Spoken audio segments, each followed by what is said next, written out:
Good morning. I'm Daniel Blaikie, the Member of Parliament for Elmwood-Transcona and the NDP's Democratic Reform Critic.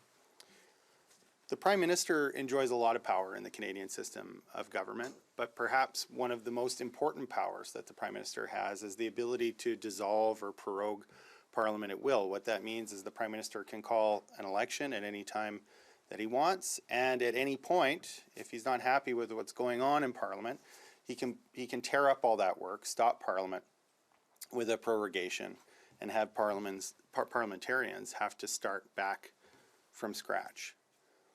This is something that I don't think makes a lot of sense in a 21st century democracy, because Parliament is the body that's supposed to hold the government to account. It makes no sense to allow the head of the government all of this power to decide when that body will meet and on what terms and conditions. And in countries that also have Westminster systems like ours, we've seen in the UK, for example, some limits put on the Prime Minister's power to do this, requiring a vote in the House of Commons. So these are important powers of the Prime Minister.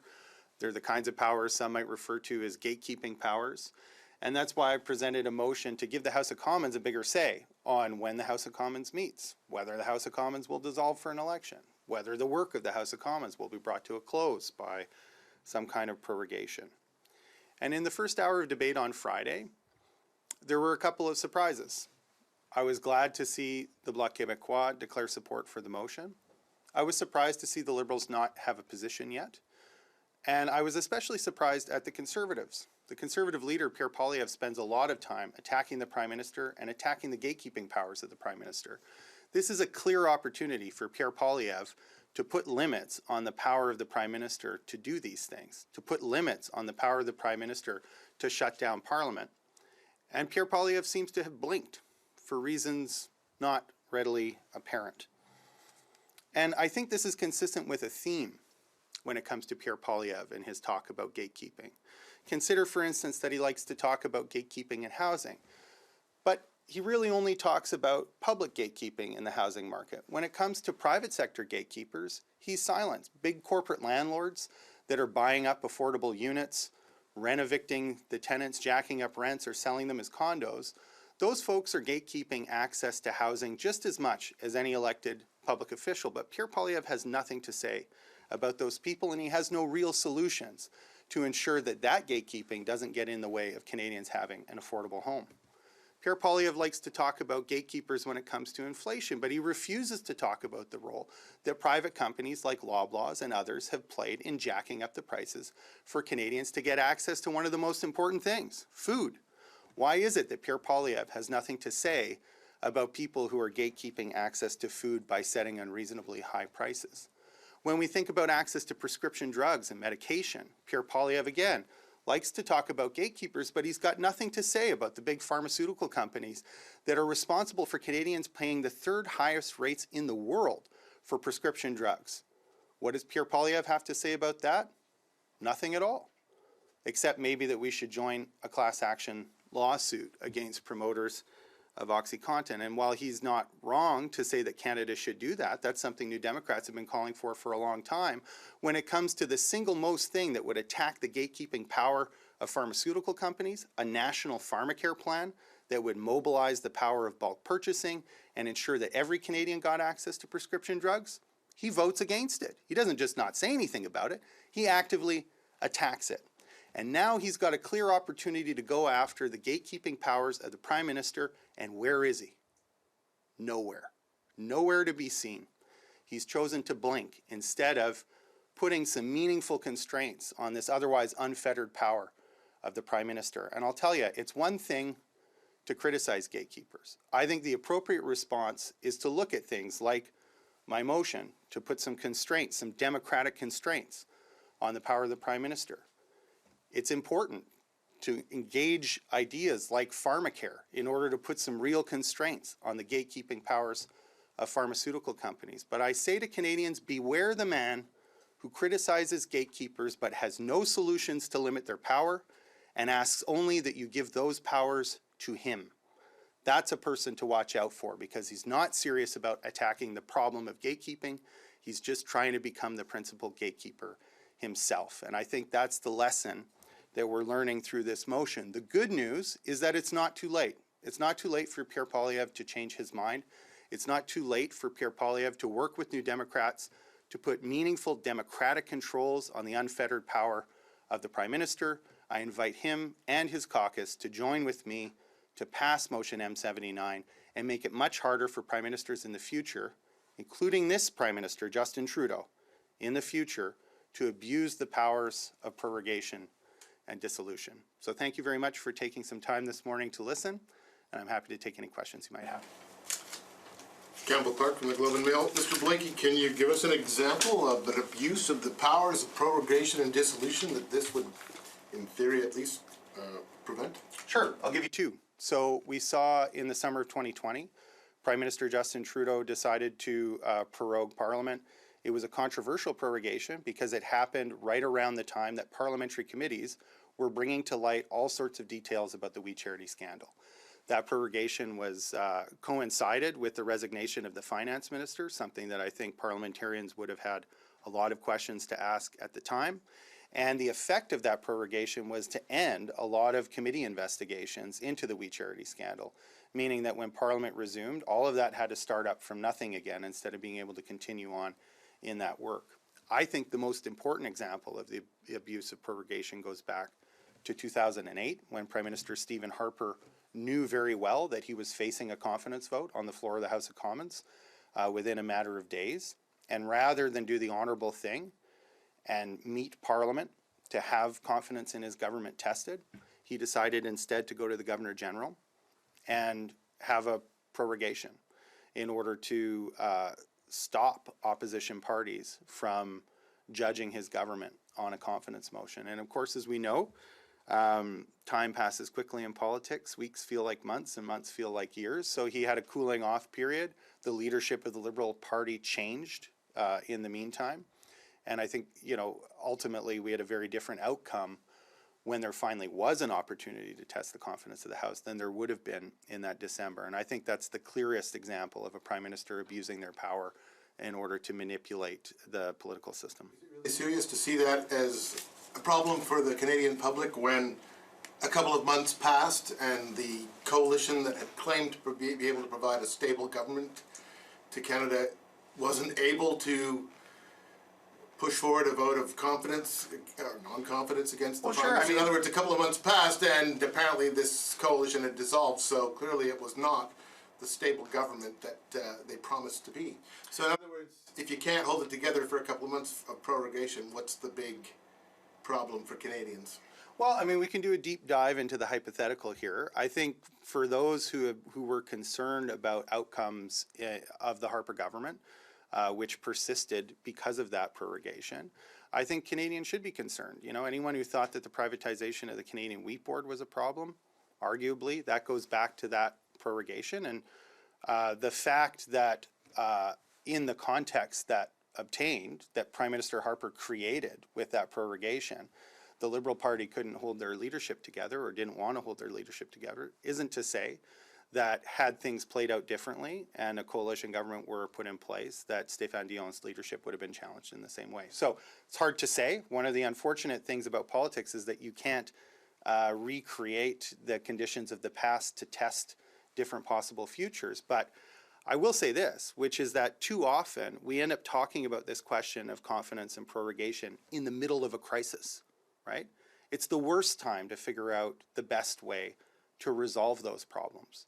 And those problems really do have consequences for Canadians because they decide who the most powerful person in the country is. If you think that the Prime Minister is the most powerful person, certainly one of the most powerful people. So that does have downstream consequences for Canadians because it decides important questions of public policy, like whether we have a pharmacare program in order to get people better and cheaper access to prescription drugs, or whether we have a sensible housing policy that's actually going to cause affordable units to be built that Canadians can access, or whether we have a government that's willing to take on inappropriate price increases during a period of inflation and economic trouble, as we've seen with grocery prices over the last year or so. So I know it sounds kind of academic, but the consequences for Canadians are not academic at all. They're very real.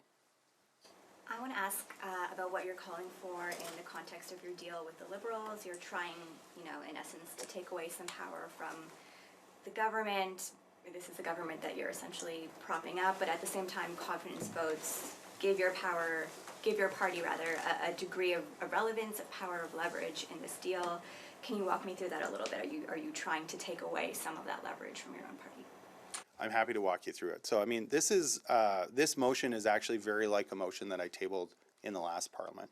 So it's something that I've been thinking about for a long time. In fact, I've been thinking about it since 2008 when I was a graduate student, and I remember I had a paper due, and instead of working on my paper, I was kind of listening to the radio with bated breath during that very long meeting between Stephen Harper and then Governor General Michaël Jean.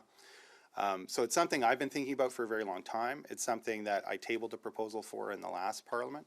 And for me, whether it's the confidence supply agreement or whether it's just the fact of minority government, this is the 5th minority parliament that we've had in the 21st century in Canada. They're more the norm, actually, than majority government at this point.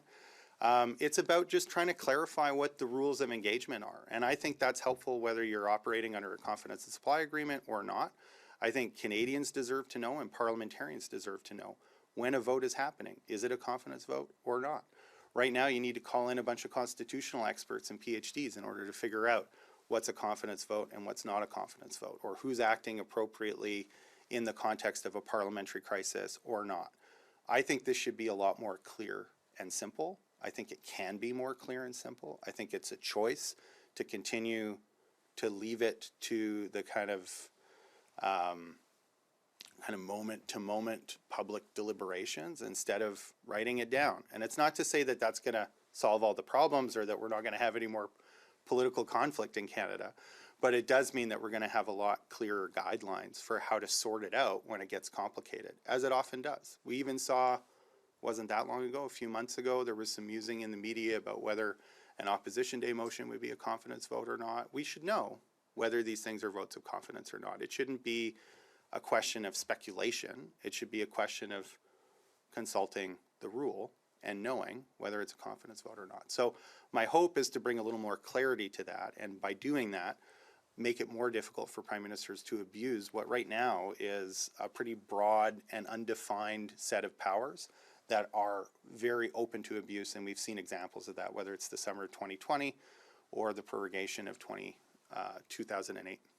So for you, it's just about clarity. It's not about reducing the potential for confidence votes and sanctioning the government if they were to go that route. Well, I do think in order to get clarity, you need to have rules, and that involves accountability. So I do want to see it more clear, like which votes are confidence votes, and that's what I'm trying to do in the context of the motion. I think that's important. So yes, I do think that the Prime Minister's power in this regard needs to be limited. I find it unfortunate that in Canada, in order to do what I think would be the gold standard, which is actually submit these things to votes in the House of Commons, you would need a constitutional amendment. So what I've tried to do by addressing the question of confidence and prorogation at the same time is to say if a Prime Minister wants to prorogue in a way that most parliamentarians find offensive, he can either have a confidence vote before he prorogues, which I would see as getting permission effectively from Parliament to do that. Otherwise, the first matter of business when we come back will be a confidence vote, not a speech from the throne. And that gives the House of Commons more ability to frame prorogation and to tell the story of a prorogation, and also creates a moment of accountability for the Prime Minister that I think is long overdue.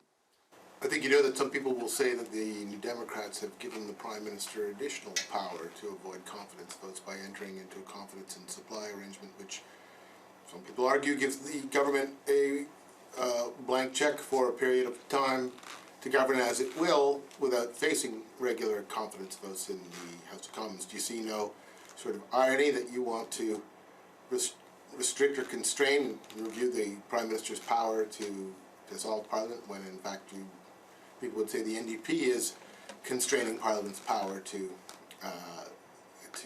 sanction the Prime Minister? People say many things. I would politely disagree with those who say that. I don't see any irony in it at all. We haven't given a blank check to the Prime Minister. What we've said is that if the Prime Minister wants to continue to govern, he'll implement a national dental care program.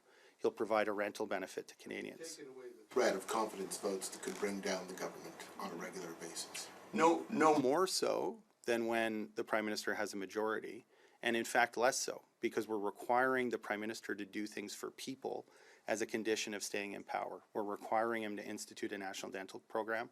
We're requiring him to take action on affordable housing and on climate change. There are 27 things that we're requiring this government to do between when the agreement was signed and 2025, and we have reserved the right entirely to withdraw our support from the government if they don't meet the objectives and the timelines in the confidence and supply agreement. And I think that as long as we're going to have minority parliaments of some kind or other, whether there's confidence and supply agreements or not, Canadians will be better served by having more clarity about what the rules around confidence and prorogation are. And as I say, the worst time to try and sort that out is in the middle of a crisis. So I'm glad that my motion has come up in the lottery, as is the wont of private members' business, at a time where we don't have a hot crisis about the Prime Minister and about the government and about a confidence vote. I think this is exactly the time for a real conversation about it. And it is the time for Conservatives who are concerned about the Prime Minister having too much power to join with New Democrats and actually do something about it by putting more power in the House of Commons that's democratically elected than currently is the case in respect of these matters. You repeatedly use the phrase gatekeepers, which you know very well is Pierre Poilievre's favorite phrase. So you're targeting this at him. And you didn't stick, by the way, in your press conference to speaking about your motion. You made it a general, and I think 4-minute long statement about Pierre Poilievre. Is there a reason for that? Well, because I think he spends a lot of time talking about how gatekeepers are doing harm to Canadians, but he doesn't spend a lot of time talking about how we constrain the power that those gatekeepers have. Sounds like you've got to think about Pierre Poilievre, though. Are you worried about him? I'm very aware of Pierre Poilievre. What I would like is for him to be a little bit more honest with Canadians about what he's trying to do, because I think he's trying to take those gatekeeping powers for himself rather than to do the right thing and place democratic controls over those powers so that Canadians get more say. And so, yeah, I am paying attention to Pierre Poilievre.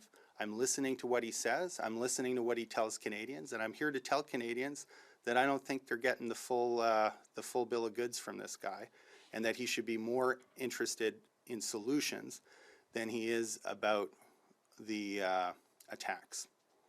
Have you had any direct conversations with the Conservatives about this motion in particular, trying to get them on side? Well, I've invited them into that conversation. I held a briefing for all parliamentarians. We did have some Conservative MPs in attendance. So, and I've reached out to some privately to talk about these issues as well. So I'm definitely in conversation with them and open to more conversation. As I said earlier, it's not too late for Conservatives to change their mind about this motion. I hope that they do. I'm looking forward to seeing it pass above all. And so if we can have those conversations and get to a place where they're prepared to support it with the support of the Bloc, it would be enough. And we could actually, in this Parliament, take meaningful action to limit the powers of Justin Trudeau and future Prime Ministers. So that's something I would expect Conservatives to be excited about. So far, they aren't. You know, I would point to the Procedure and House Affairs Committee in the last Parliament. We did a big, long study of Justin Trudeau's 2020 prorogation. One of the things I found very disappointing was that a majority of committee members couldn't get it together to recommend limiting the Prime Minister's powers of prorogation. That was something I thought was an important conclusion out of the study. If you read my supplementary report to that study, you'll find I'm very clear about that. I think I entitled the report Tweedledee and Tweedledum, how the Liberals and Conservatives conspire to protect the prerogative of the Crown. So we had some very interesting conversations around that table. And for me, this is an outgrowth of that, which is to say, okay, it's one thing to complain about how the PM abuses these powers. It's another thing to do something about it. And I think it's high time we did something about it instead of just complaining about it. Sorry to belabor the technical here, but would this motion do anything about it? It's traditionally considered to be a reserved power of the Crown, that it's not subject to parliamentary restriction in Canada, and you know, we have a written constitution now, and motions tend not to bind the executive on things like that. Yeah, well, I think, so the first thing to know is that if this motion passes, it changes the standing orders of the House of Commons, and that is binding. So this would be the House of Commons asserting its own authority. There is a constitutional limit to what we can assert as the House of Commons. But what it will do, I think, especially in relation to prorogation, is it will mean that either we have a confidence vote before a prorogation or we have a confidence vote immediately after a prorogation. And I think that makes it politically a lot more difficult for a prime minister to exercise that power without accountability. How could Parliament hold a confidence vote after a prorogation? You mean when the Parliament is... When it comes back, it'll be the first order of business as compelled by the standing orders. So right now it's the standing orders that say we meet, you know, in a first parliament, you elect a speaker, but if you're coming back for a second session, you go straight into a speech from the throne. That would no longer be the case. Instead, you would go right into a debate about confidence in the government and have a confidence vote. After that, you would have a speech from the throne. So I think that makes it a lot more politically challenging for a prime minister to abuse this power to change the channel, as we've seen them do in the past. And so, as I say, it's not the gold standard solution. I would like to go further, but I'm going as far as you can, and I have that on good authority from lawyers here on Parliament Hill, as well as constitutional experts off of Parliament Hill, that this motion pushes the authority of the House of Commons right to the constitutional limit. All right, just a reminder for people online to state your name and organization, and we will take a question from Rachel. You have the floor. Hi, thank you. Can you just clarify the timeline for this? You've had this first hour of debate on Friday. When is this next going to be back before the House, and how long could it be before it's actually voted on? Thank you. So the second hour debate has not yet been scheduled. I think there is a good chance that we could have the second hour debate and the vote before we rise at the end of June. But if that doesn't happen, then it would be sometime early in the fall that we see second hour debate and then the vote shortly after. And just touching on some of what you were mentioning there about your work on proc, usually changes to the standing orders are either done on consensus or at least it, you know, is studied by the committee in some degree. Can you just speak to your decision to kind of move this ahead through a motion that presumably would, you know, have that not be the kind of series of events that take place? Sure. Well, there's a couple of reasons. I mean, first of all, I think, you know, this has been a long-standing issue. I'm an action-oriented person, and I like to see us actually do something about this.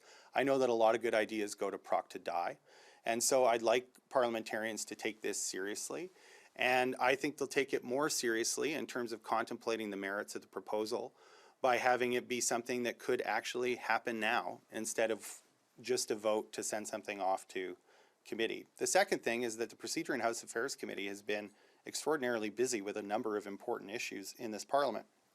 Beyond the kind of rote issue of boundary redistribution, which happens to be taking place right now, they've been studying the question of foreign interference, and now they've had a very important matter of privilege referred to the Procedure and House Affairs Committee, which by convention takes precedence over all other matters, and that's the question of privilege raised by Mr. Chong in respect of the government failing to notify him that his family had been threatened as a result of a vote in the House of Commons. So there's a lot before the Procedure and House Affairs Committee. I think it's unlikely that something like this would be prioritized, given that they have a matter of privilege before them and other important issues. And so this is something I think parliamentarians can study the merits of and have a vote on. I'm quite comfortable with that. I know we have done changes to the standing orders I've seen, for instance, around the estimates process. In the 42nd Parliament, for instance. And even though there had been some talk about those changes beforehand, it didn't mean that there wasn't any controversy or lessons learned once those changes to the standing orders had been made. So, you know, and we just saw a whole bunch of changes to the standing orders be made around hybrid parliament, for instance, in the context of the pandemic. There was study of that afterward, but not a heck of a lot before. And so, you know, Parliament is an interesting place, and there are different ways to do democracy. I think I've got a good proposal here we could go forward with. If parliamentarians in the future think that it's not working out the way it was intended, or that it could be improved upon, it will be up to them to decide if they'd like to change it or not. But I don't see any good reason not to move ahead to make things harder for the Prime Minister to abuse these powers, particularly when we continue to be in minority parliaments and the question of confidence and prorogation continues to come up as a matter of controversy. Thank you. All right. Thank you. Thank you very much, everybody. Have a good day.